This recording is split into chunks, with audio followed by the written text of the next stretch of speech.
الحمد لله نحمده ونستعينه ونستغفره ونعوذ بالله من شرور أنفسنا من سيئات أعمالنا. من يهده الله فلا مضل له ومن يضلل فلا هادي له، وأشهد أن لا إله إلا الله وحده لا شريك له، وأشهد أن محمدا عبده ورسوله. أما بعد، يا أيها الذين آمنوا اتقوا الله حق تقاته ولا تموتن إلا وأنتم مسلمون. يا أيها الناس اتقوا ربكم الذي خلقكم من نفس واحدة وخلق منها زوجها وبث منهما رجالا كثيرا ونساء، واتقوا الله الذي تساءلون به والأرحام إن الله كان عليكم رقيبا. يا أيها الذين آمنوا اتقوا الله وقولوا قولا سديدا يصلح لكم أعمالكم ويغفر لكم ذنوبكم، ومن يطع الله ورسوله فقد فاز فوزا عظيما. فإن أصدق الحديث كتاب الله، وخير الهدي هدي محمد صلى الله عليه وسلم، وشر الأمور محدثاتها، وكل محدثة بدعة، وكل بدعة ضلالة، وكل ضلالة في النار. அன்பிற்குரிய நறுமை சகோதரர்களே, அஸ்ஸலாமு அலைக்கும் வரஹ்மத்துல்லாஹி வபரகாத்துஹு. இன்றைய நமது தலைப்பு, அதாவது நாம் இருக்கக்கூடிய இந்த ரபியுல் அவ்வல் மாதம், ரபியுல் அவ்வல் மாதம் முதல் வசந்தம். ரபி என்ற வசந்தம், அல் அவ்வல் என்ற முதல் வசந்தம். இந்த மாதத்தை பொறுத்தவரையில், அதாவது நபி ஸல்லல்லாஹு அலைஹி வஸல்லம் அவர்கள் பிறந்த மாதம், நபி அவர்கள் பிறந்த மாதம். நபி ஸல்லல்லாஹு அலைஹி வஸல்லம் அவர்களுடைய அந்த பிறந்த தினத்தை கொண்டாடுவது சம்பந்தமாக மார்க்கத்தினுடைய நிலைப்பாடு, வழிகாட்டல் என்ன? ஏனென்றால் இந்த இஸ்லாமிய மார்க்கத்தை பொறுத்தவரையில் இது முழுமைப்படுத்தப்பட்ட மார்க்கம். அல்லாஹ் இந்த மார்க்கத்தை நிறைவு செய்து விட்டான், முழுமைப்படுத்தி விட்டான். எனவே இந்த மார்க்கத்தில் யாரும் எதையும் கூட்டவோ குறைக்கவோ முடியாது. அதேபோன்று நாம் நாளை மறுமையில் வெற்றி பெறுவதாக இருந்தால், அல்லாஹ் எப்படி இந்த மார்க்கத்தை நமக்கு பின்பற்றுமாறு சொல்கிறானோ, ஏவுகிறானோ, அல்லாஹ்வுடைய தூதர் எப்படி வழிகாட்டினார்களோ அந்த அமைப்பில் நாம் பின்பற்றினால் தான் வெற்றி பெற முடியும். இப்போ நாம் கபூர்ல கொண்டு போய் வைக்கப்பட்டவுடன் கேட்கப்படுகின்ற கேள்விகளில் ஒன்று, அதாவது நபி ஸல்லல்லாஹு அலைஹி வஸல்லம் அவர்களை பற்றிய கேள்வி. நபியை நாம் பின்பற்றினால் தான் அதற்கு நாம் பதிலளிக்க முடியும். அங்கு கேட்கப்பட மாட்டாது, அவர்களை பின்பற்றினாயா, இவர்களை பின்பற்றினாயா, அல்லது மெஜாரிட்டியை பின்பற்றினாயா, இவ்வளவு மக்கள் செய்தார்களே அதை பின்பற்றினாயா என்பது கேள்வி அல்ல. அங்கு கேள்வி அல்லாஹுடைய தூதரை பின்பற்றினாயா என்பதுதான் கேள்வி. எனவே நாம் வெற்றி பெறுவதாக இருந்தால் இஸ்லாம், நாம் இறை தூதரை நாம் பின்பற்ற வேண்டும், அல்லாஹுடைய ரசூலை பின்பற்ற வேண்டும். அல்லாஹுடைய தூதர் ஸல்லல்லாஹு அலைஹி வஸல்லம் அவர்கள் மீது எப்படி நேசம் கொள்ள வேண்டும் என்பதற்குரிய வழிகாட்டலை அல்லாஹுடைய தூதர் வழங்கினார்கள். சஹாபாக்கள் அல்லாஹுடைய தூதரை அந்த முறையிலே நேசித்து வெற்றி பெற்றார்கள். எனவே அந்த வழியில்தான் நாமும் பயணிக்க வேண்டும். எனவே அருமையான சகோதரர்களே, ஏனென்றால் இன்று நாம் பார்க்கின்றோம், அதாவது மார்க்கத்தின் பேரால் என்ன செய்கிறார்கள்? பல புதுமைகளை தோற்றுவிக்கிறார்கள், அதை மக்களுக்கு மத்தியிலே பரப்புகிறார்கள், அதை மக்களுக்கு மத்தியில் பிரச்சாரம் செய்கிறார்கள். எனவே அந்த தூய்மையான மார்க்கத்துடைய வழிகாட்டல் அது மக்களிடமிருந்து தூரப்படுத்தப்பட்டு என்ன செய்யப்படுகிறது என்றால், இந்த புதுமைகளுக்கு பின்னால் செல்லக்கூடிய நிலைகளை பார்க்கிறோம். அதற்கு நிறைய என்ன செய்யப்படுகிறது? பிரச்சாரங்கள் நிறைய முடுக்கிவிடப்படுகின்றன. எனவே இது உண்மையில் இந்த நிலை ஏற்படும் என்பது அல்லாஹ்வுடைய தூதரின் முன்னறிவிப்பாகவும் இருக்கிறது. அல்லாஹ்வுடைய தூதர் சொன்னார்கள், பதஅல் இஸ்லாமு கரீபா, இஸ்லாத்துடைய ஆரம்பம், துவக்கம் என்பது அந்நியமாகத்தான் இருந்தது. மக்கள் அதை அந்நியமாகத்தான் பார்த்தார்கள். அதை உடனே என்ன செய்யவில்லை? ஏற்றுக்கொள்ளவில்லை. அதை மிக கடுமையாக எதிர்த்தார்கள். அப்படியான எதிர்ப்புகளுக்கு மத்தியில் தான் இஸ்லாத்துடைய வளர்ச்சி என்பது இருந்தது. அதே போன்று அதே நிலைக்கு இஸ்லாம் மறுபடியும் செல்லும் என்று ரசூலுல்லாஹ் சொல்றாங்க. அதே நிலையை அடையும். ஃபஸயஊது கரீபா, அதாவது மக்கள் என்ன செய்வார்கள் என்றால், அதாவது மார்க்கத்தின் அந்த உண்மையான விடயங்களை, குர்ஆன் சுன்னாவுடைய விடயங்களை மக்கள் மறுபடியும் அந்நியமாக பார்க்கக்கூடிய ஒரு நிலைக்கு செல்வார்கள். இப்ப மக்களிடத்தில் எது மார்க்கமாக இருக்கும் என்றால் இப்படி புதுமைகள் தான் மார்க்கமாக இருக்கும். இந்த மக்கள் உருவாக்கக்கூடிய புதிய புதியவைகளைத்தான் மார்க்கம் என்று நினைத்து செய்வார்களே தவிர எதை நடைமுறைப்படுத்த மாட்டார்கள் என்றால் எது அல்லாஹ்வுடைய தூதரின் சுன்னாவோ வழிகாட்டலோ அதை என்ன செய்ய மாட்டாங்க, பின்பற்ற மாட்டார்கள். இப்ப பாருங்க, உமர் ரலியல்லாஹு அன்ஹு அவர்கள் இஸ்லாமிய கலண்டரை உருவாக்குவதில் அவங்க நபித்தோழர்களோட ஆலோசனை செய்து அவர்கள் எடுத்த முடிவு என்ன, எதை மையமாக வைத்து இதை உருவாக்கலாம் என்று அவங்க எதை எடுத்தாங்க, ஹிஜ்ரியத்தான் எடுத்தாங்க. அப்படித்தானே? அவங்களுக்கும் அல்லாஹ்வுடைய தூதருடைய பிறப்பை பற்றி அவர்களுக்கு தெரியும். அவர்கள் எடுத்தது ஹிஜ்ரி. அப்ப நாம் இதில் என்ன பார்க்கிறோம் என்றால், அதாவது இஸ்லாமிய உம்மத் என்பது செயல்பட வேண்டிய ஒரு உம்மத். ஹிஜ்ரத் என்றது ஒரு மாபெரும் நிகழ்வு. அந்த நிகழ்வை வைத்து தான் அவங்க அதை என்ன செய்யறாங்க, அதை உருவாக்குகிறார்கள். எனவே அந்த அடிப்படையில் நீங்க அல்லாஹ்வுடைய தூதரை ஓடு வாழ்ந்த சஹாபாக்களை நீங்க எடுத்தீங்கன்னா, சஹாபாக்களுடைய அந்த நேசம் இருக்கிறது, அல்லாஹ்வுடைய தூதரின் மீது அவர்கள் வைத்த நேசம், அந்த நேசம் என்பது நமக்கு அவ்வளவு ஆச்சரியமானது. இப்படியெல்லாம் நபித்தோழர்கள் அல்லாஹ்வுடைய தூதரின் மீது நேசம் கொண்டார்களா, நேசம் வைத்தார்களா என்று நாம் எண்ணக்கூடிய அளவுக்கு. நீங்க எடுத்து பார்த்தீங்களா, உஹதுடைய போர்க்காலத்தில் போர் முடிகிறது. அப்போது அந்த போர்ல 70 நபித்தோழர்கள் ஷஹீதாக்கப்படுகிறார்கள். அப்ப நபி ஸல்லல்லாஹு அலைஹி வஸல்லம் அவர்கள் என்ன சொல்றாங்கடா, சஅத் இப்னு ரபீ என்று சொல்லக்கூடிய சஹாபி, நபித்தோழர், ஒரு அன்சாரி தோழர், அவருடைய நிலையை பார்த்து வருமாறு ஒரு நபித்தோழர் ரசூலுல்லாஹ் அனுப்புறாங்க. சஅத் இப்னு ரபீவுடைய நிலையை பார்த்து விட்டு வாருங்கள். அந்த நபித்தோழர் சொல்கிறார், நான் செல்லும் போது அவர் குற்றுயிராக கிடக்கிறார், உயிர் பிரியக்கூடிய அந்த நேரத்தில் இருக்கிறார். அப்போது நபி அவர்கள் உங்களுக்கு சலாம் சொன்னார்கள். அப்ப நபியுடைய சலாத்தை எத்தி வைக்கிறாங்க. அவங்க பதில் சொல்லிவிட்டு சொல்றாங்க, அதாவது சுவர்க்கத்துடைய நறுமணத்தை நான் என்ன செய்கிறேன், நுகர்ந்து கொண்டிருக்கிறேன் என்று சொல்லிவிட்டு அவர் ஒரு செய்தி என்ன சொல்றாருண்டா, அன்சாரி தோழர்களுக்கு சொல்லுங்கள்.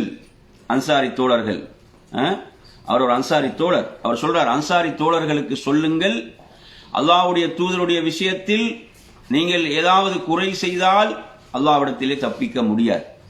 அல்லாஹ்வுடைய தூதருடைய விஷயத்தில் நீங்க எந்த குறையும் செய்யக்கூடாது. ஏதாவது அவர்களுடைய விஷயத்தில் நீங்கள் குறை செய்தால் அல்லாஹ்விடத்தில் என்ன செய்யலாம், உங்களுக்கு தப்பிக்க முடியாது என்று அதை சொல்லிட்டு தான் கடைசியா மரணிக்கிறார். அவருடைய உயிர் பிரிகிறது. அவ்வளோ அவர்கள் அல்லாஹ்வுடைய ரசூலை நேசித்தவர்கள், அல்லாஹ்வுடைய தூதரை அப்படி நேசித்தவர்கள். நீங்க எடுத்து பார்த்தீங்கன்னா, நபி ஸல்லல்லாஹு அலைஹி வஸல்லம் அவர்கள் உஹதுடைய போரை முடித்து மதீனாவுக்கு திரும்பிக் கொண்டிருக்கின்ற போது அல்லாஹ்வுடைய தூதருடைய அந்த ஒட்டகத்தின் கடிவாளத்தை சஅத் இப்னு முஆத் ரலியல்லாஹு அவர்கள் பிடித்துக் கொண்டு அப்படி நடந்து வராங்க. அப்போது சஅத் இப்னு முஆத் தாயார் வந்து கொண்டிருக்கிறார்கள். அப்ப தாயார் வந்து கொண்டிருக்கின்ற போது அந்த தாயாருக்கு ரசூலுல்லாஹ் என்ன சொல்றாங்க, அவங்களோட மகனுடைய மௌத், சஅத் இப்னு முஆத் ரலியல்லாஹு சகோதரருடைய மௌத் சொல்றாங்க, உஹதில் ஷஹீதாக்கப்பட்டு விட்டார். அப்ப தாயுடைய உள்ளம் எவ்வளவு கவலை கொள்ளும். அவங்க சொல்லக்கூடிய விஷயம் என்னடா, அல்லாஹ்வுடைய தூதரை நீங்கள் நல்ல முறையில் இருக்கிறீங்கடா, என்ன மற்ற கவலைகள் எல்லாம் எங்களுக்கு சிறியவைகள் தான். இதை இன்னொரு பெண்மணி சொன்னதாம். அதை இன்னொரு நிகழ்வும் அதில் வருகிறது. அந்த பெண்ணுக்கு கணவன் மரணித்ததாக சொல்லப்படுது, தந்தை மரணித்ததாக சொல்லப்படுகிறது, சகோதரன் மரணித்ததாக சொல்லப்படுகிறது. ஆனால் அந்த பெண்மணியுடைய கேள்வி, அல்லாஹ்வுடைய தூதர் எப்படி இருக்கிறார்கள்? இப்படி அல்லாஹ்வுடைய தூதரை நேசித்தவர்கள், அப்படிப்பட்ட நபித்தோழர்கள் உண்மையில் நன்மை, எந்த ஒரு நன்மையான விஷயத்திலும் விரைந்து செல்லக்கூடியவர்கள், எந்த நன்மையும் விட்டு வைக்காதவர்கள். அவங்களுக்கு நபியின் மீது என்ன பிறந்த தினத்தை கொண்டாடுவேன்னு அவங்களுக்கு தெரியாம போய்விட்டதா? அது அவர்களை விட்டு என்ன மறக்கடிக்கப்பட்டு விட்டதா? அது உண்மையில தீனாக மார்க்கமாக இருந்தால் அதை செயல்படுத்துவர்கள் அவர்கள் முதன்மையானவர்களாக இருப்பார்கள், இல்லையா? எனவே நாம் இங்க நன்றாக புரிய வேண்டும் என்று கேட்டீங்கன்னா, ஆரம்ப காலத்தை நீங்க எடுத்தீங்கன்னா அல்லாஹ்வுடைய தூதருடைய காலம், அதை அடுத்து நபித்தோழர்களுடைய காலம், தாபீன்களுடைய காலம், இப்படியா இந்த காலத்தெல்லாம் நீங்க எடுத்து பார்த்தீங்கன்னா அங்கெல்லாம் மார்க்கம் செயல்படுத்துவதுதான் அங்க இருந்துச்சு. என்ன செஞ்சாங்க? மார்க்கத்தை செயல்படுத்துவது, அதை நடைமுறைப்படுத்துவதுதான், அதில் தான் அவ்வளவு முக்கியத்துவம் இருந்தது. அல்லாஹ்வுடைய தூதருடைய ஒவ்வொரு சுன்னாவையும் நடைமுறைப்படுத்துவது, செயல்படுத்துவது என்பதுதான். அந்த சுன்னாவை மக்களுக்கு மத்தியிலே பரப்புவது, அந்த சுன்னாவை பாதுகாப்பது, இப்படி செயல்பட்டவர்கள். பிற்காலத்தில் பார்த்தீங்கன்னா என்ன வந்து விட்டது என்றால், என்ன செய்யறது, கொண்டாட்டங்களும் விழாக்களும், இதுதான் மார்க்கம் என்ற மாதிரி வந்துச்சு. புரியுது சொல்றது? ஆரம்பத்தில் இது இருக்கல, பிற்காலங்களில் என்ன வந்துட்டு, நபியின் மீது நேசம் என்றால் என்ன செய்யறது? பெரிய மேடையை போட்டு புகழ பாட வேண்டியது. இதுதான் நேசம். அவருடைய வாழ்க்கைக்கும் இல்லைஞ்சா அல்லாஹ்வுடைய ரசூலுடைய சுன்னாவுக்கும் இடையில எந்த தொடர்பும் இருக்காது. இல்லைஞ்சா அவரது வாழ்க்கைக்கும் அல்லாஹ்வுடைய தூதர் சுன்னாவுக்கும் என்ன கிடையாது, எந்த தொடர்பும் இல்லை. ஆனால் அல்லாஹ்வுடைய தூதர் அவர் என்ன செய்வார்? புகழ்வார், மேடை போடுவார். அப்ப இப்படி ஆகிவிட்டது. அப்ப இதுதான் இதா எதிர்பார்க்கப்படுகிறது இல்லை. அல்லாஹ் குர்ஆன்ல சொல்றான் ஃபத்தபிஊனி. ரசூலுல்லாஹ் என்ன சொல்றாங்க? நீங்கள் அல்லாஹ்வை நேசிப்பவர்களாக இருந்தால் என்னை பின்பற்றுங்கள். என்ன செய்ய? பின்பற்றுங்கள். அப்ப நாங்க அல்லாஹ்வுடைய தூதரை பின்பற்ற வேண்டும். ஒவ்வொன்றிலும் அல்லாஹ்வுடைய தூதர் எப்படி செயல்பட்டார்கள், எப்படி செய்தார்கள், பின்பற்றுவதுதான் நாம் அல்லாஹ்வை நேசிக்கிறோம் என்பதற்கான ஆதாரமாக இருக்கிறது. யுஹ்பிபுக்குமுல்லாஹ், அல்லாஹ்வுடைய ரசூலை நாம் பின்பற்றும் போது அல்லாஹ் என்ன செய்வான்? உங்களை நேசிப்பான், உங்கள் பாவங்களை மன்னிப்பான் என்பது குர்ஆனுடைய வசனமாக இருக்கிறது. எனவே நறுமையான சகோதரர்களே, இதில் பெரிய பெரிய ஆய்வுகள் எதுவும் தேவையில்லை. பெரிய ஆய்வுகள் இப்ப நபி ஸல்லல்லாஹு அலைஹி வஸல்லம் அவர்கள் அவங்க 23 வருட காலம் அவங்களோட நபித்துவ வாழ்க்கை அவர்களுடைய இந்த 23 வருட காலத்தில் 23 ரபியுல் அவ்வல்கள் வந்தன. இந்த ரபியுல் அவ்வல் மாதத்தில் நபி ஸல்லல்லாஹு அலைஹி வஸல்லம் அவர்கள் திங்கட்கிழமை நோன்பை பற்றி சொல்கிறார்கள். திங்கட்கிழமை நோன்பை பற்றி சொல்கின்ற போது அன்றுதான் நான் பிறந்தேன் என்று சொல்றாங்க. அப்ப அது நபி அவங்க சொல்றாங்க, நபி அவர்களுக்கு தெரியுது. அப்ப நபி அவர்களுக்கு தான் பிறந்த தினத்தை என்ன கொண்டாட தெரியாதா? என்ன சஹாபாக்களுக்கு கொண்டாட தெரியாதா? என்ன செய்வாங்க? நல்லா கொண்டாடி இருப்பாங்க, அப்படியா இல்லையா? அப்ப அந்த நாள்ல நோன்பு வைத்த நபி அவர்கள் ஏன் கொண்டாடவில்லை? அப்ப இதுக்கு இவங்க பதில் சொல்ல வேணுமா இல்லையா? கொண்டாடக்கூடியவர்கள் நீங்க அதை கொண்டாடுறீங்களா, அதுக்கு நீங்க பதில் சொல்ல வேண்டும். இப்ப நபி அவங்க அந்த நாள்ல நோன்பு வைத்து இருக்கிறாங்களா இல்லையா?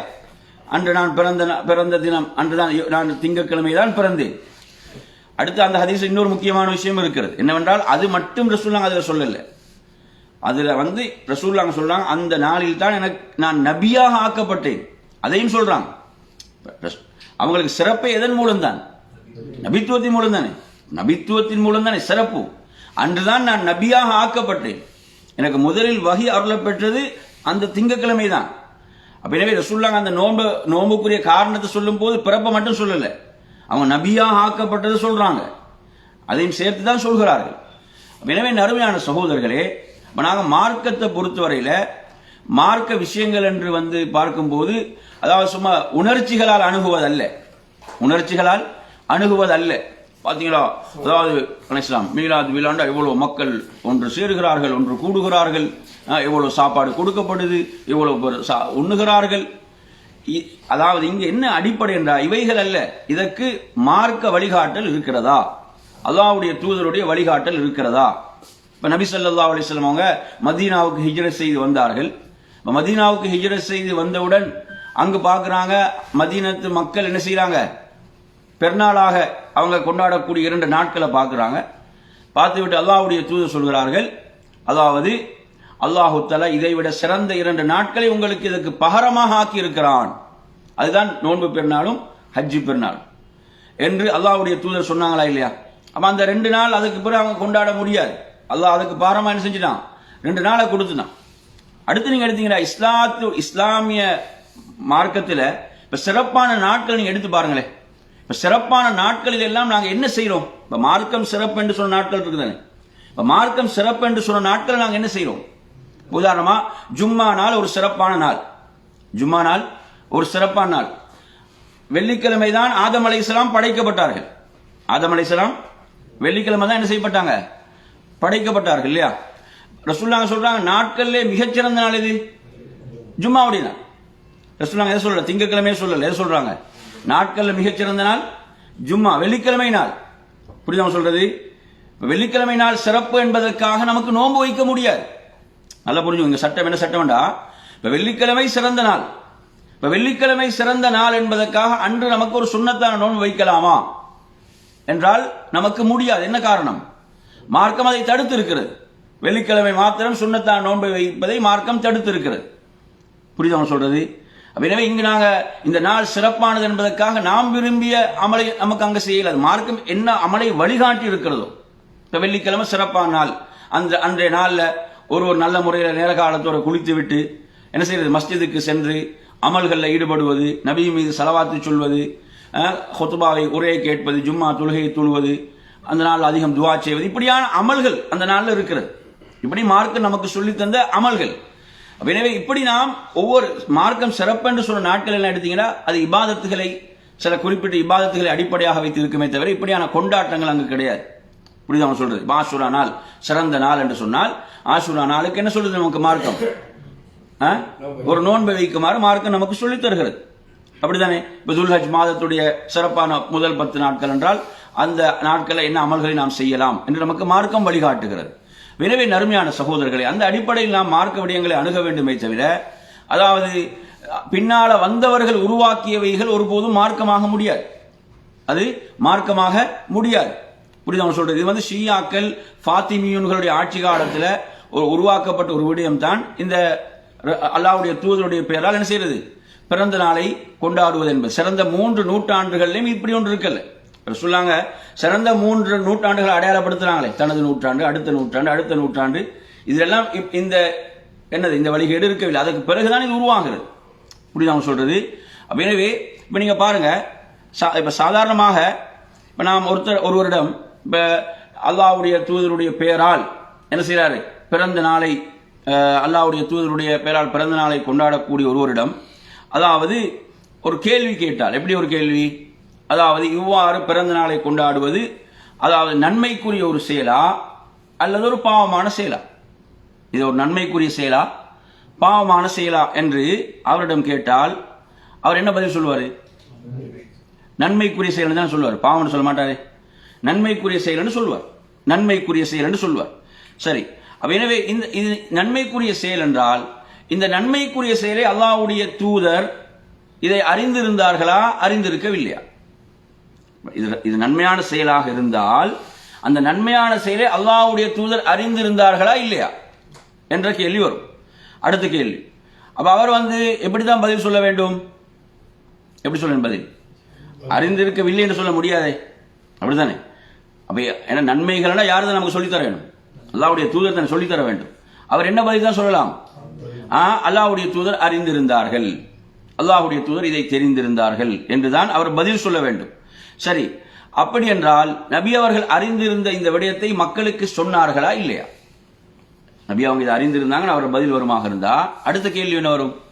நபி அவர்கள் அறிந்திருந்த இந்த விடயத்தை மக்களுக்கு எத்தி வைத்தார்களா இல்லையா என்ற கேள்வி வரும். அந்த கேள்விக்கு அவர் எப்படிதான் பதில் சொல்லி ஆக வேண்டும்? மக்களுக்கு எத்தி வைத்தார் சொல்ல வேண்டும். மக்களுக்கு எத்தி வைத்தார்கள். சரி, எத்தி வைத்தார்கள் என்ன செய்யுங்க? ஆதாரத்தை தாங்க. அப்படி என்ன, மக்களுக்கு இதை எத்தி வைத்தார்கள் என்று சொன்னால் நீங்க என்ன செய்யுங்க? அதற்குரிய ஆதாரத்தை தாருங்கள். எத்தி வைக்கவில்லை என்று சொல்ல முடியாது. எத்தி வைக்கவில்லை அது மிக பெரும் குற்றம். அல்லாஹ்வுடைய தூதர் தனது தூதுத்துவ பணியை முறையாக செய்யவில்லை என்ற ஒரு குற்றச்சாட்டு அங்கு வந்துவிடும். எனவே நறுமையான சகோதரர்களே, எனவே அவர்கள் என்னதான் சொல்லியாக வேண்டும்? அல்லாஹ்வுடைய தூதர் இதை எத்தி வைத்தார்கள் என்று பதில் வருமாக இருந்தால் அதற்குரிய ஆதாரத்தை தாங்கப்பான்னு கேட்கணும். எனவே பதில் அங்கு அவர்கள் இதில் என்ன செய்ய முடியாது, பதில் சொல்ல முடியாது, பதில் தர முடியாத நறுமையான சகோதரர்களே. எனவே அந்த அடிப்படையில் நாம் நன்றாக விளங்க வேண்டும். அதாவது அடுத்து என்ன செய்வாங்க? இப்போ ஒரு புதிதாக ஒரு வாதத்தை முன்வைப்பார்கள். இது ஒரு உலக வளமையில் உள்ள ஒரு விஷயம், அது ஒரு உலகம் சார்ந்த விடயம். அவங்க ஆதாரம் கொடுக்குறாங்க, அவங்க ஒரு ஹதீஸ கொடுக்குறாங்க, அது இவங்க இல்ல இது பேன ஹதீஸ்னு சொல்லிடுறாங்க. எந்த ஹதீஸ? அவங்க ஏதாவது சொல்றாங்க, இல்ல சொல்ற ஹதீஸ் சொல்லுங்களேன். இல்ல கொடுக்குற ஹதீஸ இவங்க இல்லன்னு சொல்லிடுறாங்க. இல்ல அதாவது அவங்க ஒரு புக்ல கொடுக்குறாங்க, யாராவது ஒரு அறிவிப்பாளர் கொடுக்குறாங்க. கொடுக்கும்போது ஹதீஸ்னா இப்படிதானே, ஹதீஸ்ண்டா ஆதாரபூர்வமாக இருந்தால் அதை என்ன செய்வாங்க? யாரும் ஏற்றுக்கொள்வோம். அப்படித்தானே? இஸ்லாமிய உம்மத்தை பொறுத்தவரையில இஸ்லாமிய மார்க்க அறிஞர்கள் ஒரு ஹதீஸ் ஆதாரபூர்வமாக இருக்குமாக இருந்தா அதை ஏற்றுக்கொள்வதில் எந்த தயக்கமும் கிடையாது. அதை ஏற்றுக்கொள்றதுல என்னல்ல, எந்த ஒரு தயக்கமும் இல்லை. ஒரு ஆதாரமற்ற செய்தி என்று வரும்போது என்ன செய்தி, அதை ஏற்றுக்கொள்ள முடியாது, அது ஆதாரத்துக்கு எடுத்துக்கொள்ள முடியாது, அதை நாங்கள் பின்பற்றவும் கூடாது. புரியுதா சொல்றது? அமலின் சிறப்புகள் ஒரு புக் இருக்குல்ல, அதான் படிக்கிறாங்க, அதைத்தான் அவங்க ஃபுல்லா ஃபாலோ பண்றாங்க. அப்படிங்கும்போது அதுல உள்ளது என்ன இருக்கோ அதை தான் அவங்க ஹதீஸ் மாதிரி எடுக்கிறாங்க. இல்ல அதான் இப்படிதான் கன்வின்ஸ் பண்றது இல்ல, எந்த புக்கை படிக்கிறன்றதை பொறுத்தவரையில அதையும் கட்டாயம் ஒவ்வொருத்தரும் ஆதாரபூர்வமான நூல்கள் தான் படிக்க வேண்டும். ஆதாரபூர்வமான பின்பற்றதான் வெற்றி பெறலாம். அப்படித்தானே? மக்கள் தங்களுடைய சிந்தனைகளுக்கு ஏற்ப எழுதி வைத்தவைகள் எல்லாம் மார்க்கமாக முடியாது. அல்லாஹ் குர்ஆன்ல சொல்றான், ஃபஇல்லம் யஸ்தஜீபு லக் ஃபஅலம் அன்னமா யத்தபிஊன அஹ்வாஅஹும். நபி அவர்கள் உங்களுக்கு பதிலளிக்கவில்லை என்றால், அவங்க உங்களுக்கு பதிலளிக்கல என்றால் அறிந்து கொள்ளுங்கள், அவர்கள் பின்பற்றுவதெல்லாம் தங்கள் மனோ இச்சைகளை. இல்லைங்களா? அவங்க என்னதான் 1000 நியாயங்களை கற்பித்தாலும், அதுக்கு இவ்வளவு பேருக்கு உணவு கிடைக்குது, பசித்தோருக்கு உணவு கிடைக்குது, நீங்க அதுக்கெல்லாம் தனியாக சதக்கா செஞ்சுட்டு போகலாம். அவங்களுக்கு நன்மை வேணுமா, பசித்தோருக்கு நீங்க உணவு கொடுத்து நன்மையை பெற வேண்டுமா, அதுக்கு மார்க்கம் என்ன செய்யுது? சதக்காவுக்குரிய நிறைய வழிகளை காட்டியிருக்குது. இஸ்லாம் மிக சிறந்ததாக சொல்லுது ஏழைகளுக்கு உணவளிக்கிறது. எனவே அதுக்கென்று நீங்க மார்க்கத்தில் இல்லாத ஒன்றை உருவாக்கி நீங்க என்ன செய்ய தேவையில்லை, சாப்பாடு கொடுக்க தேவையில்லை. மார்க்கத்தில் இல்லாத ஒன்றை உருவாக்கி இல்லாத ஒரு நாளை நீங்க சிறப்பித்து நீங்க உணவு கொடுக்க வேண்டிய அவசியம் கிடையாது. நீங்க அதாவது அல்லாஹ்விடத்தில் உங்களுக்கு நன்மை இருக்கிறது என்ன, நீங்க ஏழைகளுக்கு எவ்வளவு தாராளமாக நீங்க என்ன செய்யலாம், உணவளிக்கலாம். சஹாபாக்களை விட உணவளித்தவங்க இருக்கிறாங்களா, சதக்கா செய்தவங்க இருக்கிறாங்களா, எவ்வளவு தர்மம் செய்தார்கள், எவ்வளவு சதக்கா செய்தார்கள். எனவே அவங்க அதுக்கு என்ன செய்யல, சிறப்பான தனியான நாட்களை குறிப்பாக்கவில்லை, அவர்கள் ஏழைகளுக்கு கொடுத்து கொண்டுதான் இருந்தார்கள். அன்பிற்குரிய அருமையான சகோதரர்களே, அப்ப நாம் இந்த இடத்துல புரிய வேண்டிய விடயம் என்னவென்று சொன்னால், அல்லாஹ் சொல்கிறான் குர்ஆனில், நபி அவர்கள் உங்களுக்கு பதிலளிக்கவில்லை என்றால், உங்களுக்கு செவிசாய்க்கவில்லை என்றால் அறிந்து கொள்ளுங்கள், அவர்கள் பின்பற்றுவதெல்லாம் தங்கள் மனோ இச்சைகளை. மனோ இச்சைகளை பின்பற்றி வெற்றி பெற முடியுமா?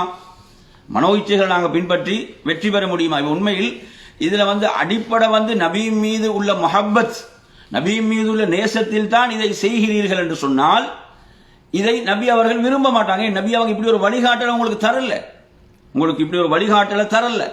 உண்மையில் நீங்க நபியை நேசிப்பவர்கள் என்றால் அவர்களை பின்பற்ற வேண்டும். அவர்கள் எப்படி செய்தார்கள்? சஹாபாக்களை விட நபியை நேசித்தவங்களுக்கு இருக்கிறாங்களா?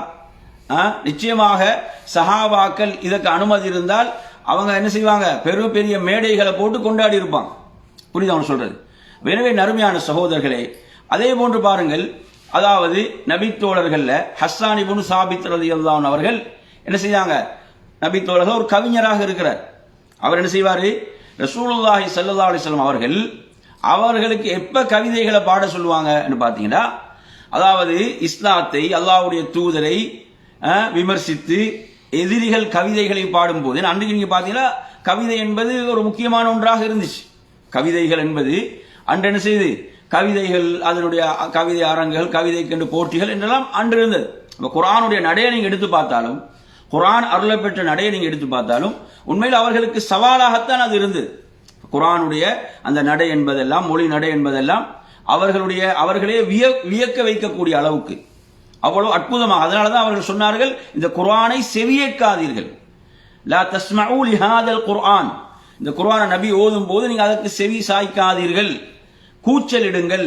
ஏனென்றால் அந்த வார்த்தைகள் நாங்க படிக்கிறோம். என்ன, ஒரு முறை ரசூலுல்லாஹி ஸல்லல்லாஹு அலைஹி வஸல்லம் அவங்க எங்க காபாவுக்கு வராங்க. காபாவுக்கு சூரத்துன் நஜ்ம் அத்தியாயத்தை ஓத ஆரம்பிக்கிறாங்க. சூரத்துன் நஜ்ம். இப்ப குர்ஆனை கேட்க கூடாது என்பது அவங்களோட பிரச்சாரம். அவங்களோட பிரச்சாரம் என்ன, இஸ்லாத்துக்கு எதிரான பிரச்சாரம், குர்ஆனை நீங்கள் செவியேற்காதீர்கள். அப்ப அந்த ரசூலுல்லாஹ் திடீரென அங்க இந்த அத்தியாயத்தை ஓத ஆரம்பித்தவுடன் அவர்கள் அதை செவிமடுக்க ஆரம்பித்து விட்டார்கள். அவங்க அறியாமலே என்ன செய்யறாங்க, இப்ப அதை அவர்கள் செவிமடுக்க ஆரம்பிக்கிறார்கள், கேட்கிறார்கள். எந்த அளவுக்கு அதுல அவங்க மெய்மறந்து போனாங்கண்டா, ஹதீஸ்ல எப்படி வருது, அதுல கடைசியில சுஜூத் வரும். அதுல கடைசியில சுஜூத் வரும். ஃபஸ்ஜுது லில்லாஹி வஅபுது என்று வரும். அல்லாஹ்வுக்காக சுஜூத் செய்யுங்கள், இன்னும் அவனை வணங்குங்கள். அப்ப நபி அவங்க சுஜூதுக்கு போறாங்க, காவிர்களும் சுஜூதுக்கு போயிட்டாங்க. அந்த அளவு குர்ஆனுடைய அந்த நடை என்பது அவ்வளவு ஆச்சரியமானது, உள்ளங்களை கவரக்கூடியது. எனவே அருமையான சகோதரர்களே, நாங்கள் இங்கே புரிந்து கொள்ள வேண்டிய விடயம் என்னவென்று சொன்னால், ஹஸ்ஸான் இப்னு சாபித் ரலியல்லாஹு அன்ஹு அவர்கள் பாடிய அந்த கவிதைகள் மௌலூதுக்கு ஆதாரம் கிடையாது. புரியுது அவங்க சொல்றது? ரசூலுல்லாஹ் அந்த கவிதைகளுக்கு இவ்வளவு நன்மைகள் அப்படியா சொன்னாங்க? எதிரிகள் இஸ்லாத்தை, அல்லாஹ்வுடைய தூதரை இகழ்ந்து கவிதைகளை அவர்கள் பாடும்போது கவிதைகளாலே அதுக்கு என்ன செய்யணும், மறுப்பு கொடுக்க. கவிதைகளாலே, ஏன்னா அல்லாஹ்வுடைய தூதரை பொறுத்தவரையில அல்லாஹ் சொல்றான் குர்ஆன்ல, வமா அல்லம்னாஹு ஷிஅர், நாம் அவருக்கு கவிதையை கற்றுக் கொடுக்கவில்லை. வமா யம்பகி லஹு, அது அவருக்கு தேவையும் இல்லை என்ற அல்லாஹ் குர்ஆன்ல நபி அல்லாஹ்வுடைய தூதரை பார்த்து அல்லாஹ் சொல்றான். சூரா யாசின் இல்ல ஒரு மோதக்கூடிய ஒரு அத்தியாயம். அந்த அத்தியாயத்தில் அல்லாஹ் சொல்றான், வமா அல்லம்னாஹு ஷிஅர், நாம் அவருக்கு கவிதையை கற்றுக் கொடுக்கவில்லை. வமா யம்பகி லஹு, அது அவருக்கு தேவையும் கிடையாது. புரியுதா சொல்றது? இப்ப நபி அவர்களுக்கு அல்லாஹ் கவிதை நாம் கற்றுக் கொடுக்கவில்லை என்று சொல்றான். அல்லாஹ்வுடைய தூதர் சில நேரங்களில் மறுப்பு கொடுக்கறதுக்காக, காஃபிர்களுக்கு மறுப்பு கொடுக்கறதுக்காக சில நபித்தோழர்களுக்கு சொல்லுவாங்க, நீங்க கவிதையாலே அவர்களுக்கு மறுப்பு கொடுங்க, அவர்கள் கவிதையால் இகழ்கிறார்கள், நீங்கள் கவிதைகளாலே மறுப்பு கொடுங்கன்றாங்க. புரியுதா சொல்றது?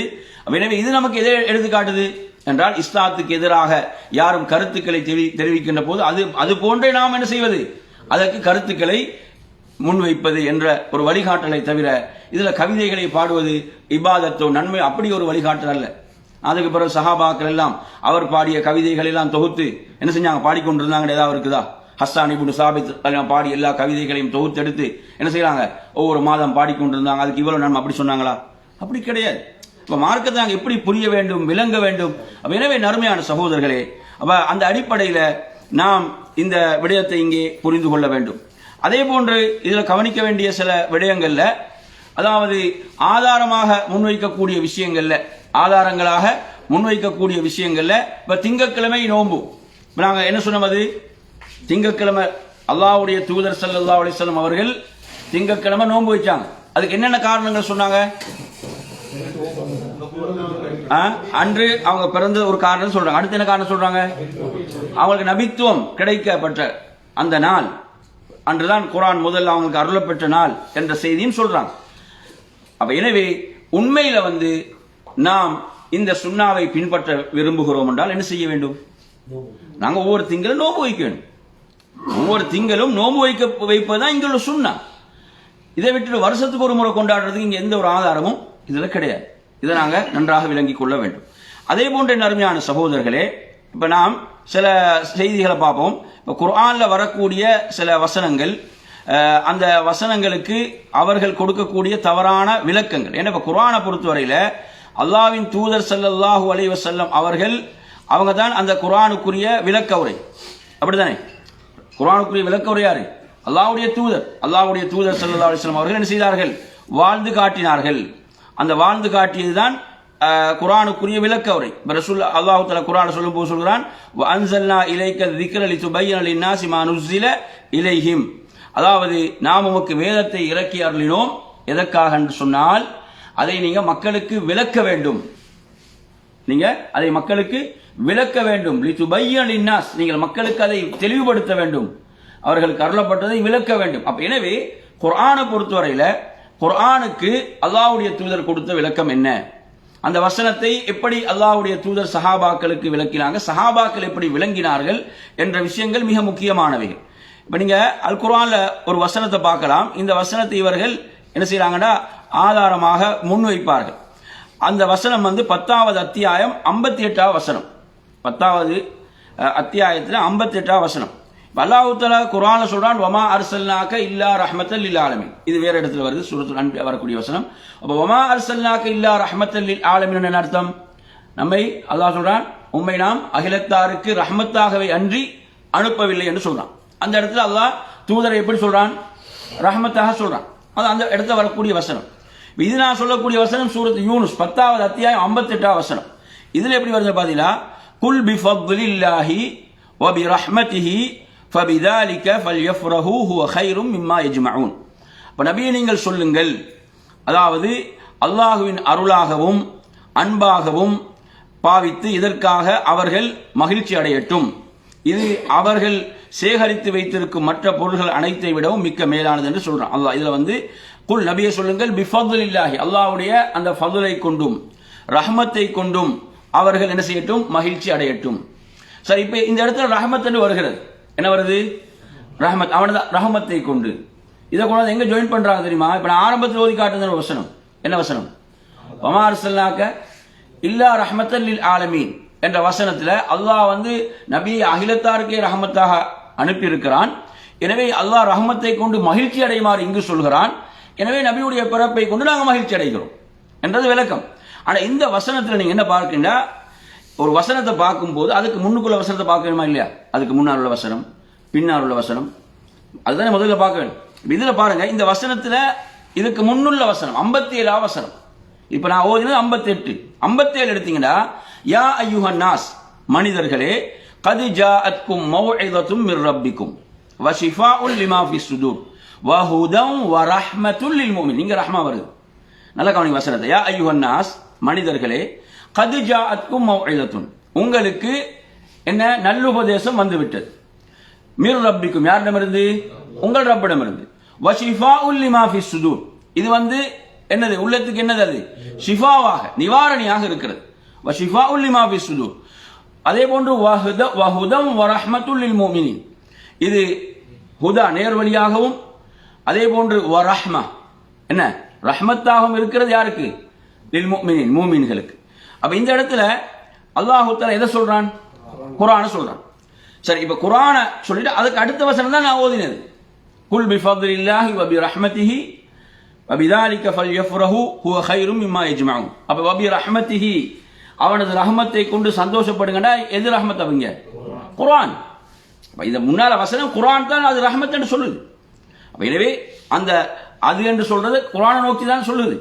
அப்ப எனவே இந்த இடத்துல நாங்கள் என்ன புரிஞ்சுக்கணும் சொன்னா, அல்லாஹ்வுடைய அந்த ரஹ்மத்தாக எது இருக்கிறது? குர்ஆன். எனவே குர்ஆனை கொண்டு நீங்கள் மகிழ்ச்சி அடையுங்கள், குர்ஆனை கொண்டு நீங்கள் சந்தோஷப்படுங்கள் என்று அல்லாஹ் தஆலா சொல்றான். அப்ப குர்ஆனை கொண்டு சந்தோஷப்படுங்கன்னா என்ன அர்த்தம்? என்ன அர்த்தம்? குர்ஆனை படி நாங்கள் குர்ஆனை ஓதுவது, விளங்குவது, அதன்படி வாழ்வது என்பதுதான் குர்ஆனுக்குரிய நாம் செய்ய வேண்டிய கடமைகள். இதன் மூலம் நாம் மகிழ்ச்சி அடைதல், சந்தோஷப்படுதல். எனவே இந்த விளக்கத்தை தான் நாம் இங்கு புரிய வேண்டுமே தவிர, என் அருமையான சகோதரர்களே, இதுல இப்படி ஒரு தவறான விளக்கத்தை சொல்லி மக்கள் என்ன செய்யறாங்கன்னா வழிகெடுக்கிறார்கள். எனவே இது அதற்குரிய விளக்கம் அல்ல என்பதை புரிந்து கொள்ள வேண்டும். இது அதாவது இஸ்லாமிய அறிஞர்கள் நீங்க எடுத்தீங்கன்னா, நபித்தோழர்களுடைய விளக்கங்கள் நீங்க எடுத்து பார்த்தாலும் அவங்களும் சொல்லாத ஒரு விளக்கத்தை இவர்கள் சொல்லி இந்த இடத்துல மக்கள் திசை திருப்புறாங்க. அதே மாதிரி நீங்க எடுத்து பார்த்தீங்கன்னு சொன்னா, அதே போன்று அடுத்து குர்ஆன்ல வரக்கூடிய ஒரு வசனம் 7வது அத்தியாயம் 157 வசனத்துல, ஃபல்லதீன ஆமனு பிஹி வஅஸ்ஸரூஹு வனஸரூஹு வத்தபஉ நூர் அல்லதி உன்ஸில மஅஹு உலாயிக ஹுமுல் முஃப்லிஹூன். அல்லாஹ் இதில் சொல்கிறான், இவர்கள் அவரை உண்மையாகவே நம்பிக்கை கொண்டு, அவர் என்ன அல்லாஹ்வுடைய தூதரை அவரை பலப்படுத்தி, வஅஸ்ஸரூஹு அதே போன்று அவருக்கு உதவி செய்து, வனஸரூஹு வத்தபஉ நூர் அல்லதி உன்ஸில மஅஹு அவருக்கு அருளப்பெற்ற அந்த பிரகாசத்தையும் யார் பின்பற்றுவார்களோ, உலாயிக ஹுமுல் முஃப்லிஹூன், அவங்க யாரு? அவங்க தான் வெற்றியாளர்கள். அப்ப இந்த வசனத்தின் அருமையான சகோதரர்களே, அதாவது இவங்க சொல்றாங்க, இந்த வசனத்துல சொல்லப்பட்ட அஸ்ஸரூஹு என்ற வார்த்தையை பொறுத்தவரையில அல்லாஹ்வுடைய தூதரை நாங்கள் என்ன செய்யறது, அங்க அவர்களை கண்ணியப்படுத்துவது, அவர்களுக்கு உதவுவது, பலப்படுத்துவது என்ற அந்த இடத்தை வச்சுக்கொண்டு இவங்க என்ன செய்யறாங்கன்னு சொன்னா, அல்லாஹ்வுடைய தூதருடைய பிறந்த நாளை கொண்டாடுவது என்பது அவர்களை என்ன செய்து கண்ணியப்படுத்துவதாக ஆகிவிடும். அதுதான் கண்ணியம் என்ற மாதிரியான ஒரு விளக்கத்தை கொடுத்து இந்த இடத்துல திசை திருப்புறாங்க. உண்மையில் இப்படியான ஒரு விளக்கத்தை அல்லாஹ்வுடைய ரசூல் என்ன செய்யல, இப்படி விளங்கல். அல்லாஹ்வுடைய தூதர் இப்படி விளங்கினாங்களா, அல்லது சஹாபாக்கள் இப்படி விளங்கினாங்களா? அல்லாஹ்வுடைய தூதரை கண்ணியப்படுத்துவது என்றால் என்ன? அந்த தூதரை நாம் பின்பற்றுவது, அவர்கள் எதை நமக்கு வழிகாட்டினார்களோ அவற்றை செயல்படுத்துவதை தவிர அவர்கள் வழிகாட்டாதவைகளை செய்வது ஒருபோதும் அவர் என்ன செய்யாது, கண்ணியப்படுத்தியதாக ஒருபோதும் ஆகாது. புரியுதா சொல்றது? நாங்க அடிக்கடி உங்களுக்கு சொல்ற ஒரு விஷயம் தான். இப்ப நாங்க நபியை புகழ்வதற்கு நாங்க அதிகம் எதை சொல்வோம்? நபியை புகழ்வதற்கு நாங்க எதை சொல்லுவோம் அதிகம்? நபி மீது ஸலவாத்தை சொல்லுவோம். நபி மீது ஸலவாத்தை சொல்வதுதான் நபியை புகழ்வதற்குள்ள சிறந்த அந்த முறை. அல்லாஹ் குர்ஆன்ல சொல்கிறான், யா அய்யுஹல்லதீன ஆமனு ஸல்லு அலைஹி வஸல்லிமு தஸ்லீமா, மூமின்களே நீங்க நபி மீது ஸலவாத்தும் சலாமும் சொல்லுங்கள் என்று சொல்கிறானா இல்லையா? இந்த வசனம் இறங்கிய போது சஹாபாக்கள் என்ன செய்தார்கள்? சஹாபாக்கள் நிறைய ரிவாயத்துக்கள் வருகிறது. சஹாபாக்கள் அல்லாஹ்வுடைய தூதரிடம் யா ரசூலல்லாஹ், உங்களுக்கு எப்படி சலாம் சொல்ல வேண்டும் என்று நமக்கு தெரியும், சலவாத் எப்படி சொல்ல வேண்டும் என்று கற்றுத்தாருங்கள் என்று கேட்கிறாங்க. அப்ப சலவாத்தை அல்லாஹ்வுடைய ரசூல்கிட்ட தான் கற்றுக்கொண்டாங்க. அவங்க நினைத்தா சலவாத்தை அவங்களுக்கு என்ன உருவாக்கி இருக்க முடியாதா? என்ன அவங்களுக்கு அரபு மொழி தெரியாதா? அரபு மொழியில் அவங்களுக்கு சலவாத்தை அழகா என்ன செய்யலாது, அதை அமைத்து அவங்களுக்கு ஓத முடியாதா? ஏன் அல்லாஹ்வுடைய தூதர்கிட்ட கேட்டாங்க? என்ன காரணம்? ஏன்னா அல்லாஹ்வுடைய தூதர் கற்று தந்தால் தான் மார்க்கம், அதுதான் தீன், அதுதான் தீன். இப்ப நீங்க எடுத்து பாருங்க, இரவில் தூங்கும் போது ஓதுவதற்கு ஒரு துவா சொல்லி தராங்க ரசூலுல்லாஹ். பரா இப்னு ஆசிப் ரலியல்லாஹு அன்ஹு ரசூலுல்லாஹ் கற்றுக் கொடுக்குறாங்க. இந்த ஹதீஸ்ல கடைசியில் ஒரு வாசகம் வரும் அந்த துவால, அல்லாஹும்ம அஸ்லம்து நஃப்ஸி இலைக்கு ஆரம்பிக்கிற துவா அது. அதுல கடைசியில வபி நபிக்கல்லதி அர்சல்த ஒரு வாசகம் வரும். வபி நபியிக்கல்லதி அர்சல்த், நீ அனுப்பிய தூதரையும் நான் நம்பிக்கை கொண்டேன் என்று வரக்கூடிய வாசகம். இப்ப ரசூலுல்லாஹ் இந்த துஆவை அந்த நபித்தோழருக்கு கற்றுக் கொடுத்துட்டு சில நாட்கள் கழித்து அவன்கிட்ட கேட்கிறாங்க, நான் ஒரு துஆ, ஒரு பிரார்த்தனை உங்களுக்கு சொல்லி தந்தேனே, அதை மறுபடியும் சொல்லுங்க அப்படி என்று சொல்லும் போது அந்த நபித்தோழர் சொல்றார். இது புகாரில் வரக்கூடிய செய்தி. அந்த நபித்தோழர் சொல்லும் போது அந்த கடைசியில வபி நபீக் என்பதற்கு பகரமாக வபி ரசூலிக்கல்லதி அர்சல்தன்னு சொல்றார். நபி அவங்க எப்படி சொல்லி கொடுத்தாங்க? வபி நபீக் என்று சொல்லி கொடுத்தாங்க. அவர் திருப்பி சொல்லும் போது வபி ரசூலிக்கல்லதி அர்சல்தன்னு சொல்றார். நபி அவங்க இதை அனுமதிக்கல. நீங்க அந்த அர்சல் என்ற வார்த்தையை பார்த்தீங்கன்னா ரசூல் என்றது மிக பொருத்தமா இருக்குது மொழி ரீதியாகும். வபி ரசூலிக்கல்லதி அர்சல்த. ஆனா ரசூலுல்லாஹ் சொல்றாங்க, உங்களுக்கு நான் கற்றுத்தந்தது எப்படி, அப்படிதான் ஒரு எப்படி சொல்லி தந்தேன் உங்களுக்கு, வபி நபீக்கன்னு தான் சொல்லி தந்தேன். அதை நீங்க வபி ரசூலிக்குன்னு மாற்றக்கூடாது. பாத்தீங்களா? எனவே அல்லாஹ்வுடைய தூதர் அதாவது கற்றுக் கொடுத்த ஒன்றை நபி அவங்க அதை அப்படி மாற்றுவதால நபியை விட ரசூல் என்பவர் உயர்வும் தான். அப்படிதானே? ரசூல் என்பது உயர்ந்தது அதை விட. அப்படி இருந்த ரசூலுல்லாஹ் அனுமதிக்கல, நாங்கள் கற்றுத்தந்த வார்த்தையை தான் நீங்கள் ஓத வேண்டும் என்று சொல்றாங்கன்னா, அப்ப மார்க்கத்தை நாங்கள் பின்பற்ற விஷயத்துல அதாவது நமக்கு நமது மனோ இச்சைகள் அல்லது மக்களுடைய கருத்துக்கள் நிறைய பேர் இப்படி செய்யறாங்க என்ற அந்த பெரும்பான்மை என்பதெல்லாம் அளவுகோல் அல்ல. அளவுகோல் நமக்கு அல் குர்ஆன் சுன்னாவுடைய வழிகாட்டல் என்பதை நாம் புரிந்து கொள்ள வேண்டும். எனவே நறுமையான சகோதரர்களே, நாம் இப்படியான சிலருடைய அதாவது அர்த்தமற்ற வாதங்களுக்கு பின்னால போய் நாம் என்ன செஞ்சிடக்கூடாது, நாம் ஏமாந்து விடக்கூடாது. அதே போன்ற நறுமையான சகோதரர்களே, இதில் நாங்கள் கவனிக்க வேண்டிய மற்றும் ஒரு முக்கியமான விடயம் என்னவென்று சொன்னால், அல்லாஹ்வின் தூதர் ஸல்லல்லாஹு அலைஹி வஸல்லம் அவர்கள் அதாவது நமக்கு வழிகாட்டிய விடயங்கள்ல இப்ப சிலர் இன்னொரு விஷயம் சொல்றாங்க, நபி ஸல்லல்லாஹு அலைஹி வஸல்லம் அவர்கள் தனது நபித்துவம் அவங்களுக்கு தூதுத்துவம் நபித்துவம் கிடைத்த பிறகு அவங்க தனக்கு அகீகா கொடுத்தாங்க. அகீகான்றது என்ன செய்யறாங்க, பிறப்பு ஒரு குழந்தை பிறந்ததுக்காக கொடுக்கிறது அகீகா. ஒரு குழந்தை பிறந்து 7வது நாள் கொடுக்கிறது அகீகா. ஒரு ஆட்டை அறுத்து பலியிட்டது, ஆண் குழந்தையாக இருந்த 2 ஆடுகள், பெண் குழந்தையாக இருந்த ஒரு ஆடு அறுத்து பலியிடுவது தான் அகீகா என்பது. எனவே இந்த அகீகாவை பொறுத்தவரையில ரசூலுல்லாஹ் தனது நபித்துவத்துக்கு பிறகு தனக்கு அகீகா கொடுத்தாங்க என்ற இதை சொல்லி இதையும் ஒரு ஆதாரமாக கொண்டு வருகிறார்கள். எனவே உண்மையில இந்த ஹதீஸை நீங்க எடுத்து பார்த்தீங்கன்னா இது இமாம் பைஹக்கி தான் பதிவு செய்யறாங்க. ஆனா அவரே என்ன இது ஒரு தவறான ஹதீஸ் என்று இமாம் பைஹக்கியே சொல்றாங்க. இமாம் நவவி சொல்றாங்க இது ஒரு பொய்யான செய்தி என்று சொல்றாங்க. இமாம் இப்னு ஹஜர் சொல்றாங்க இது ஒரு அர்த்தம் ஊர்ஜிதமற்ற செய்தி என்று சொல்றாங்க. எனவே இது ஆதாரத்துக்கு கொள்ள முடியாத ஒரு செய்தி. அடுத்து அகீகா கொடுத்ததுக்கும் ஒவ்வொரு வருடம் ரபியுல் அவ்வல்ல என்ன செய்யறது, மீலாது விழா கொண்டாடுறதா சம்பந்தம் இருக்குதா? அகீகான ஒரு குழந்தை பிறந்தவுடன் கொடுக்கக்கூடிய ஒரு விடயம் என்பதை நாம் புரிந்து கொள்ள வேண்டும். அதே போன்று உங்களுக்கு தெரியும், அதாவது அபூலஹப் என்ன செய்தான் என்று சொன்னால், அல்லாஹ்வின் தூதர் தன்னுடைய அந்த பிறப்பை பற்றிய செய்தியை அந்த அபூலஹபுடைய அடிமை பெண் சுவைபா என்ற அந்த அடிமை பெண் அபூலஹபிடம் சொன்ன காரணத்தால் அபூலஹப் தனது அடிமை பெண்ணை விடுதலை செய்தால் அதனால் அதன் மூலம் எனக்கு ஒரு சிறப்பு கிடைத்துக் கொண்டிருக்கிறது மாதிரியான ஒரு செய்தி வரும். இந்த செய்தியை பொறுத்தவரையில இந்த செய்தியும் இவர்களுக்கு எந்த ஆதாரமும் கிடையாது, எந்த ஒரு ஆதாரமும் கிடையாது. அபூலஹப் என்பவன் எதிரி, அல்லாஹ்வுடைய தீனுக்கு மார்க்கத்துக்கு மிகப்பெரிய எதிரியாக இருக்கிறான். கியாமத் நாள் வரை ஓதப்படக்கூடிய அந்த தப்பத் யதா அபூலஹப் என்ற அந்த அத்தியாயத்தை எடுத்தீங்கன்னா, அந்த அத்தியாயத்தில் தப்பத் யதா அபீ லஹபி முத்தப் மா அக்னா அன்ஹு மாலுஹு வமா கஸப் என்ற அத்தியாயத்தை நீங்க எடுத்தீங்கன்னா, அதில் முழுமையாக அவன் அல்லாஹ்வுடைய தீனுக்கு எதிராக செயல்பட்ட காரணத்தால் அவனுக்கு சாபம் இருக்கிறது. எனவே ஆதாரம் இல்லாத காரணத்தால எங்கிருந்தெல்லாம் ஆதாரங்கள் எடுக்க வேண்டிய ஒரு நிலைக்கு நிர்பந்தத்துக்கு இவங்க தள்ளப்படுறாங்கன்றதை பாருங்க. எனவே நறுமையான சகோதரர்களே, இவ்வாறாக நான் இப்படியான அடிப்படைகள் அடுத்து நீங்க எடுத்து பாருங்க. நான் உங்களுக்கு ஆரம்பத்தில் ஒரு சொல்ல வந்த ஒரு முக்கியமான விஷயம் என்னவென்று சொன்னால், அதாவது இப்படியாக இந்த மீலாது விழான்னு சொல்லும் போது இதை நாங்க ஆரம்பத்தில் சில கேள்விகளை கேட்டோமா இல்லையா, இது நன்மையான விஷயமா அல்லது இது பாவமா, இப்படியெல்லாம் அந்த கேள்விகள் கேட்கின்ற போது இவங்க சொல்றாங்க இது ஒரு உலக விஷயம். இது என்ன சொல்றாங்க, இது ஒரு உலக விஷயம் என்ற மாதிரி ஒரு வாதத்தை முன்வைக்கிறாங்க. உண்மையில அந்த உலக விஷயம் என்று இவங்க முன்வைக்கக்கூடிய இந்த விஷயம் அவங்களோட நடைமுறைக்கு உண்மையில் ஒத்து போறதாக இருக்குதா எதிராக இருக்கிறதா, எப்படி இருக்குது? என்ன செய்யறாங்க, பள்ளியில 12 நாட்கள் அங்க மௌலிது ஓதுகிறார்கள், மக்களுக்கெல்லாம் ஆர்வப்படுத்துறாங்க, நன்மையான செயல் என்று சொல்றாங்க, அதுக்கு மக்கள்கிட்ட காசுகள் வசூலிக்கப்பட்டு அதுக்கு உணவுகள் தயாரிக்கப்பட்டு இதெல்லாம் உலக எந்த நன்மையும் இல்லாம செய்யறாங்க, எந்த நன்மையும் எதிர்பார்க்காம செய்யறாங்க சொல்லுங்க. நன்மை எதிர்பார்த்து செய்யக்கூடிய விஷயம். இது எப்படி நீங்க இது நன்மை இல்லை என்று சொல்லலாம்? எனவே இப்படி சில என்ன செய்யறது மலுப்புறது. எனவே நாங்கள் ஆரம்ப சொல்ல நன்மையான விஷயமாக இருந்தால் அல்லாஹ்வுடைய தூதருக்கு தெரியுமா தெரியாதா? தெரிஞ்சா அல்லாஹ்வுடைய தூதர் மக்களுக்கு எத்தி வைத்தாங்களா என்றால் பதில் இல்லை. அது அடுத்த நன்மையான சகோதரர்கள். இதில் நாங்கள் இன்னொரு முக்கியமான விஷயத்தை புரிந்து கொள்ள வேண்டிய விஷயம் என்னன்னு சொன்னால், இப்போ ரசூலுல்லாஹ் சொல்றாங்க, அதாவது மன் தஷப்பஹ பிகௌமின் ஃபஹுவ மின்ஹும், யார் ஒரு கூட்டத்துக்கு ஒப்பாக செயல்படுவார்களோ அவர்களும் யாரு அந்த கூட்டத்தை சார்ந்தவர்கள் என்றது அபூதாவுதுல வர ஹதீஸ்.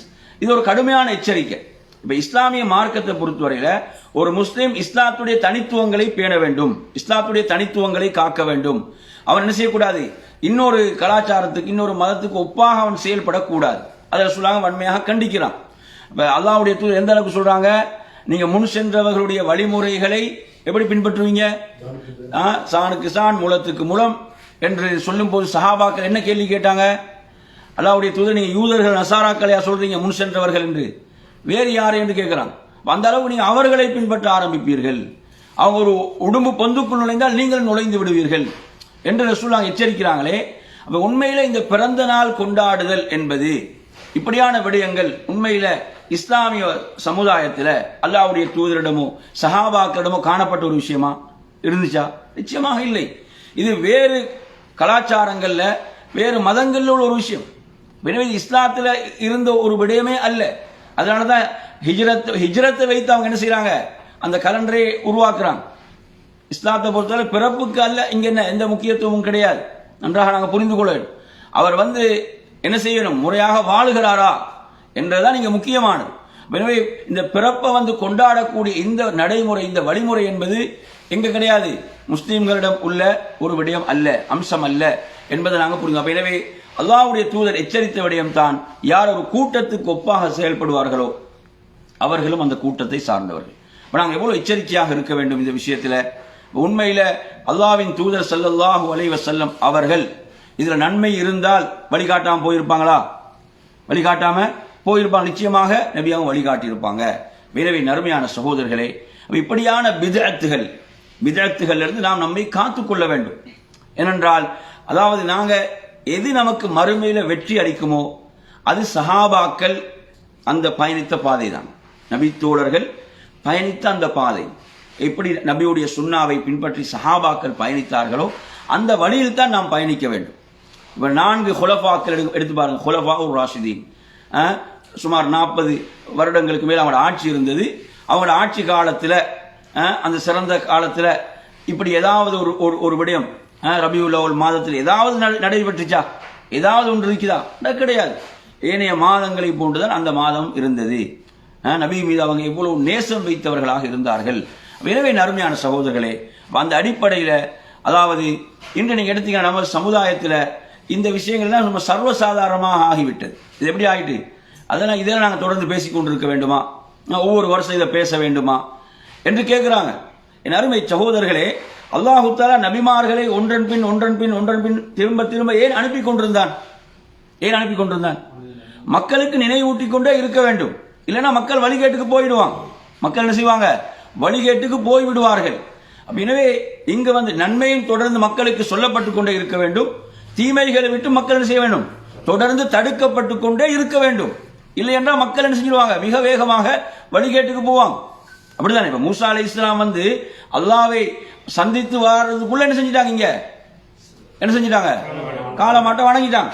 ஹாரூன் அலைஹிஸ்ஸலாம் அங்க இருக்கிறாங்க, நபி இருக்கும் போது என்ன செய்து விட்டார்கள், காளை கன்றை வணங்கி விட்டார்கள். அந்த அளவுக்கு என்ன செய்த மக்களிடத்துல வழிகேடு. எனவே இங்க நாங்க கண்மூடித்தனமாக இருக்க முடியாது. இல்லைங்களா? உலகத்தில் வேற பிரச்சனைகள் இல்லையா? எல்லா பிரச்சனைகளும் பேச வேண்டும். இதுவும் மிக ஆபத்தானது. பித்அத் என்றதை பொறுத்தவரையில பித்அத் என்பது பெரும் பாவத்தை விட ஆபத்தானது. படிச்சுக்கிறோமா இல்லையா? பித்அத் இருக்குதானே, மார்க்கத்தின் பெயரால் புதிதாக உருவாக்கப்படக்கூடியவைகள்.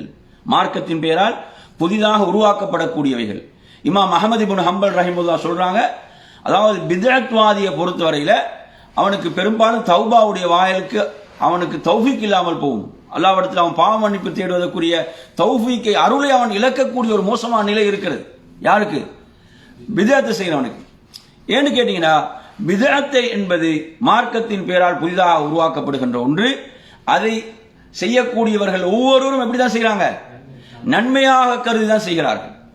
நீங்க ஒருத்தன் போய் அவன் மதுபானம் மருந்துகிறான், சாராயத்தை குடிக்கிறான்னு வைங்க, அவன்கிட்ட போய் நீங்க கேட்டீங்கன்னா இது நன்மையா தீமையான்னு கேட்டு அவன் என்ன சொல்லுவான்? அவன் தீமைன்னு தான் சொல்லுவான். அவனுக்கு தெரியும் நான் செய்யறது பாவம் என்று தெரியும், நான் செய்யறது தவறு என்று தெரியும். எனவே அவன் தௌபா செய்யறதுக்கு அவனுக்கு வாய்ப்பு இருக்கிறது. ஏன்னா அவன் அது தவறென்று தான் செய்யறான். ஆனா அதே நேரத்தில் நீங்க இந்த பிதத்தை செய்யக்கூடியவர்கள், மார்க்கத்தின் பெயரால் புதிதாக ஒன்றை உருவாக்கி செய்யக்கூடியவன்கிட்ட போய் கேட்டீங்கன்னா அவர்கள் சொல்வார்கள் இது நன்மை, இது அல்லாஹ்விடத்தில் நாம் நெருக்கத்தை பெறுவதற்காக செய்கிறோம். தௌபா செய்வாங்களா? செய்ய மாட்டாங்க. ஏன்? அது அவங்க நன்மையாக கருதி செய்கிறார்கள். இது மிக பெரும் ஆபத்து. அதை அப்போ ஒரு தீன், ஒரு மார்க்கமாக ஒன்றை அறிமுகப்படுத்துகிறார்கள். எனவே அருமையான சகோதரர்களே, இப்படியான விஷயங்கள் நாம் எச்சரிக்கையாக இருப்பதோடு நாங்கள் அலட்சியமாக இருக்கக்கூடாது. நாம் இதை தடுத்து கொண்டே இருக்க வேண்டும். யார் என்ன சொன்னாலும் சரி, நம் மீது என்ன மக்கள் விமர்சனங்களை முன்வைத்தாலும் சரி, மக்கள் இப்படியான இந்த ஷிர்க் பித்அத்திலிருந்து எல்லாம் மக்கள் என்ன செய்ய வேண்டும்? காக்கப்பட வேண்டும். அதற்கான தாவா நடைபெற்றுக் கொண்டே இருக்க வேண்டும். இந்த பித்அத்தை பொறுத்தவரை எடுத்தீங்கன்னா அதை எப்படி சொல்லுவாங்க அறிஞர்கள்? ஷிர்க்குரிய பாலம் என்று சொல்லுவாங்க. ஷிர்க்குரிய பாலம் பெரும்பாலும் நீங்க எடுத்தீங்கன்னா ஷிர்க்குக்கு போறது எந்த வழியா தான்? ரூட் பித்அத்துடைய ரூட் தான். அப்ப எனவே அவ்வளவு ஆபத்தானது. புரியுதா சொல்றது? அடுத்து நீங்க எடுத்தீங்கன்னா அது ஒரு இடத்துல நிக்காது. என்ன செய்யும்? அது விரிவடையும், அது டெவலப் ஆகும். புரியுதா சொல்றது? பித்அத்தை பொறுத்தவரை சின்னதான் ஆரம்பிக்கும்.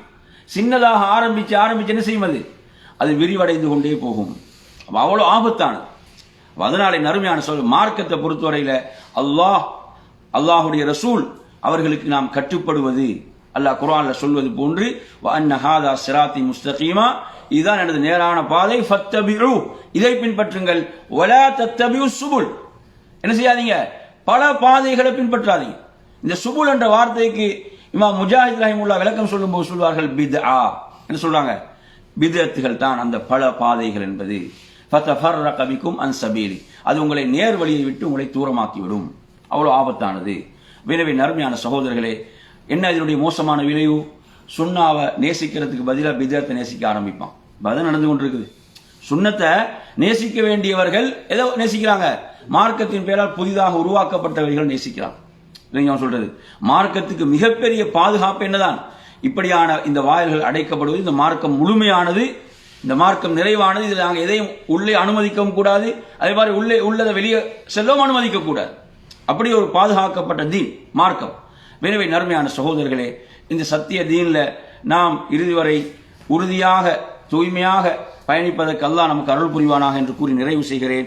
வாஹிர் தஅவானா அல்ஹம்துலில்லாஹி ரப்பில் ஆலமீன். வஸ்ஸலாமு அலைக்கும் வரஹ்மத்துல்லாஹி வபரகாத்துஹு.